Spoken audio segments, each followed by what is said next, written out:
परमपूज्य सद्गुरू श्री लक्ष्मीकांत महाराज यांचे चरित्रामृत. अध्याय 25. श्री गणेशाय नमः. श्री सरस्वत्यै नमः. मागील कथेच्या अध्यायी श्री गुरु इच्छा मात्रे झाला संपन्न लक्षचंडी याग. त्याचे ललित पुढे 2 महिने सुरू होते अविरत. श्री गुरु निरपेक्ष तटस्थ केवळ कथा किस्से ऐकत. समज गैरसमज त्यांचे दिले जात होते करुण. त्यामुळे प्रत्यक्ष वस्तुस्थिती त्यांच्या कानी होते घालणे आवश्यक. परंतु मनी त्यांच्या होता संतोष. पुन्हा पुन्हा चंडिकेची भाकीत होते करुणा. नयनी होते आनंदाश्रू. म्हणे आई धन्य धन्य केलेसी लेकरू. कैसा हा फेडू उपकार. मनी नाही उरली आणि कास. द्यावे मजसी सायुज्य दान. एवढी अर्जवी ऐकावी यथाकाळ लोटला.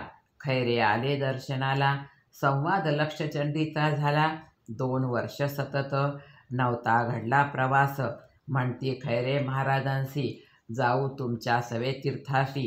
हा योग घडावा मजसी धन्य धन्य होईन मी. महाराज म्हणती शिष्यासी जाऊन आलो मी 4ही धामासी. आणि काही इतर तीर्थे तीही झालीत परिपूर्ण.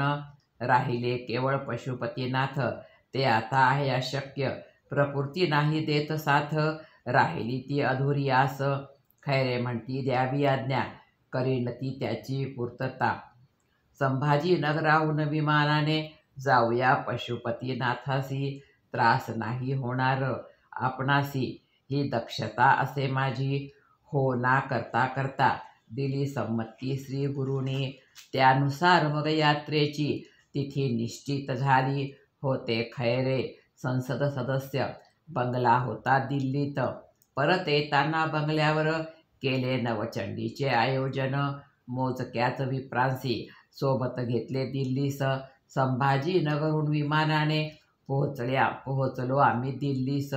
1 दिवसाच्या दिल्ली मुक्कामानंतर दुसरे दिवशी काठमांडूसाठी होते विमान सज्ज.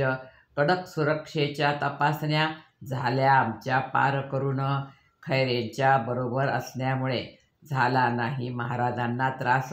यंत्रणा सर्व सज्ज होती. अलगद उचलून घेत होती. विमानातही सर्व सेवेकरी तत्पर होते दिमतीला. सर्वजण नवल करीती. महाराजांचा आशीर्वाद घेती. पायी डोई ठेवून या प्रवास 3 तासांचा. पोहोचलो काठमांडूला.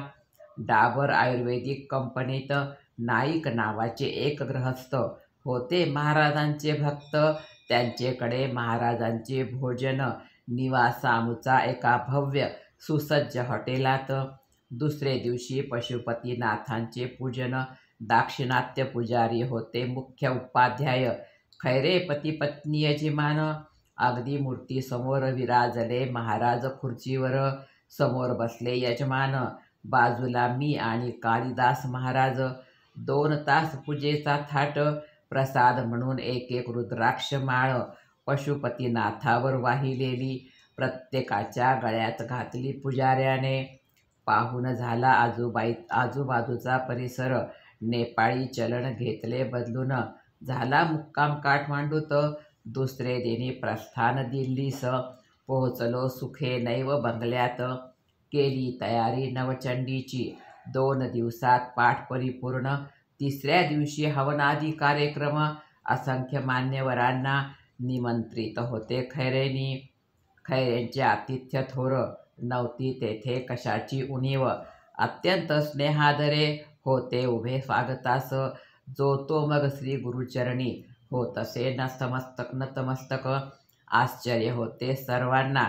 105व्या वर्षीही महाराजांची चैतन्यमूर्ती स्पष्ट वाणीत संवादिते. दुसरे दिवशी विमानाने पोहोचलो संभाजीनगरी. येणे परे सद्गुरू समवेत. यात्रा झाली शिष्यांची. 2 महिन्याचा काळ सरला. महाराजांचा जन्मदिन जवळ आला. करावा तो साजरा. 1 शताब्दिक पंचवर्ष गौरव सोहळा. प्रमुख शिष्यांचा झाला विचार. पोळ वकिलांकडे झाली बैठक. महाराजांच्या उपस्थित ठरले आणावे स्वामी जयेंद्र सरस्वतींना कांची कामकोटी पीठाधीश श्रीमद शंकराचार्यांना. त्यासाठी मग निधीची व्यवस्था आधी झाली पाहिजे. नुकताच झाला होता लक्षचंडी याग, त्यासाठी झाले होते निधी संकलन. पुन्हा पुन्हा निधीसाठी जाणे अप्रस्तुत वाटत असे. महाराजांनाही हा विचार तत्वतः पटला होता. म्हणे या समारंभाची गरज आता उरली नाही. पुरे झाले आता हे कौतुक सोहळे. मला सर्व भरून पावले. सोडा आता नादयाचा. परंतु शिष्यमणी अस्वस्थ झाले. पुन्हा यावर विचारासाठी घ्यावी बैठक एकदा. म्हणे मग देणगी विना कार्यक्रम होईल बरवा. संस्थानाने स्वबळावर करावा सोहळा साजरा. विचारमंथन सुरू झाले. पुढील बैठकीचे नियोजन झाले. रामचंद्रसुत आजूबाई कुळाशी संबंधित पशुपतीनाथ यात्रा वर्णन आणिक 1 शताब्दिक पंचवर्ष गौरव सोहळा विचार कथेला या अध्यायी.